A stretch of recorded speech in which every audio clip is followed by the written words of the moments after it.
ముఖ్యంగా వివేకానంద రెడ్డి కేసు రాష్ట్ర వ్యాప్తంగా కూడా ఎంతో ప్రాధాన్యత సంతరించుకున్న కేసు ఇది. ఆ కేసులో తర్వాత నిన్న చనిపోవడం ఆయన చనిపోయిన విధానం కూడా ఏంటంటే, నిన్న ఆయనకు బ్రేక్ఫాస్ట్గా బయట నుంచి ఒక దోశ తెప్పించి ఇచ్చింది వాళ్ళ భార్య. గన్మెన్గా నవీన్ రెడ్డి అనే అతను ఉన్నాడు.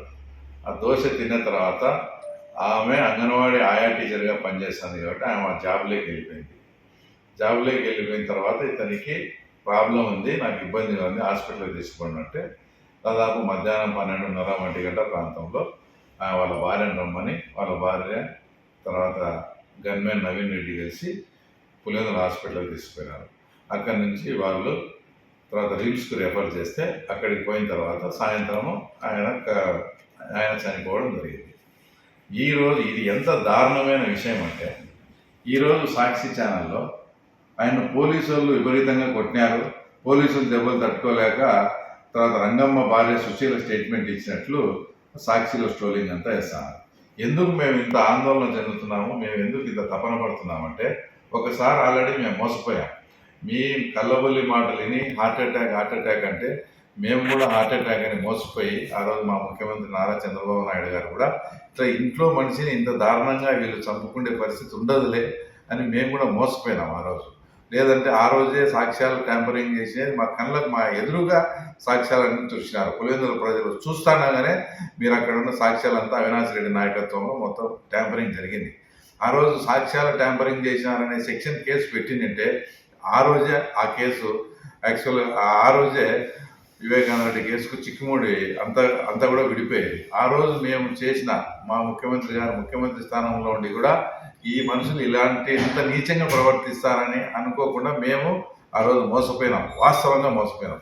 మళ్ళీ ఈరోజు మేము దాని గురించి కానీ న్యాచురల్లే అనే అందరి అభిప్రాయం కూడా న్యాచురల్ డెత్ అనే మేము కూడా అనుకుంటున్నాం ఇప్పటికీ. కానీ వీళ్ళు సాక్షిలు వేసింది ఇవన్నీ చూస్తే ఇప్పుడిప్పుడే మాకు కూడా అనుమానాలు కలుగుతూ ఉన్నాయి. ఎందుకంటే గతంలో వాళ్ళే మర్డర్ చేసి నారాసుల చరిత్రని మా ముఖ్యమంత్రి గారి మీద వేసినట్టు ఈరోజు కూడా ఆమె అసలు ఇంకో విషయం ఆమె మాట్లాడింది ఏంటంటే, గతంలో మర్డర్ జరిగిన తర్వాత సాక్ష్యానికని పిలిచి పోలీసు వాళ్ళు అప్పట్లో మమ్మల్ని వేధించారు. ఆ వేధింపులు తాళలేకనే నేను ఆయన సిక్ అయిపోయి నేను ఆయనకు సేవ చేయలేక చచ్చినా ఇన్నాళ్ళు ఆ పోలీసుల వల్లే. అదేంది ఈ పోలీసులు అని చెప్పి ఇప్పుడు వేస్తాను అంటే, అప్పుడు ఎవరు అధికారంలో ఉండింది? జగన్మోహన్ రెడ్డి గారు ముఖ్యమంత్రిగా ఉన్నారు. ముఖ్యమంత్రిగా ఉండి ఈయనను నువ్వు జరిగినట్టు చెప్పకుండా మేము చెప్పినట్టు చెప్పాలని ఆయన్ను వేధించి ఆ పోలీసులు వేధించారని ఆమె చెప్పింది. దాన్ని ఈరోజు సాక్షులు ఏం చెప్తున్నారు? పోలీసులు వేధించినారు, ఆ వేధింపులు కొట్టారు, దానికి మా భర్త చనిపోయినాడని మా భార్య సుశీల స్టేట్మెంట్ ఇచ్చినట్టు చెప్తారు. ఇవన్నీ ఏమవుతాయంటే మాకు పలు అనుమానాలకు దారి తీస్తుంది. గతంలో మీరు చేసి అలాగే మా మీద ఎట్లా నెపం వేశారో ఈరోజు కూడా మీరు మళ్ళీ ఇదంతా చేసి దాన్ని కూడా పోలీసుల మీద రాష్ట్ర ప్రభుత్వం మీద వేసి బురద చల్లాలని. అందుకే మేము జాగ్రత్తగా అక్కడ ఉండే ఆఫీసర్స్ కానీ మా కడప ఎస్పీ కానీ ఇంకోరు కానీ దగ్గరుండి ఆయనకు ఏదైనా పాయిజన్ జరిగిందా ఇంకోటి జరిగిందా ఏం కానీ సిస్టమేటిక్గా పోస్ట్ మార్టం రిపోర్ట్ కూడా చేపించారు. తర్వాత అది కూడా తొందరలో వస్తుంది.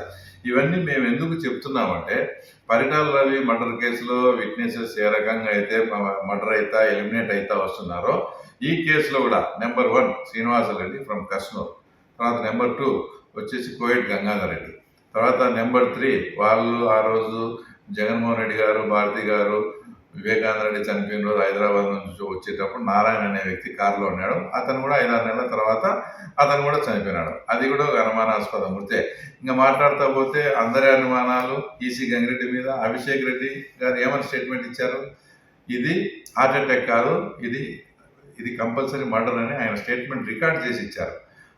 అలాంటి వ్యక్తి 3.5-4 నెలలు కోమాలో ఉంటే కూడా మన జగన్మోహన్ రెడ్డి గారు చూడలే, చనిపోయిన తర్వాత వచ్చారు.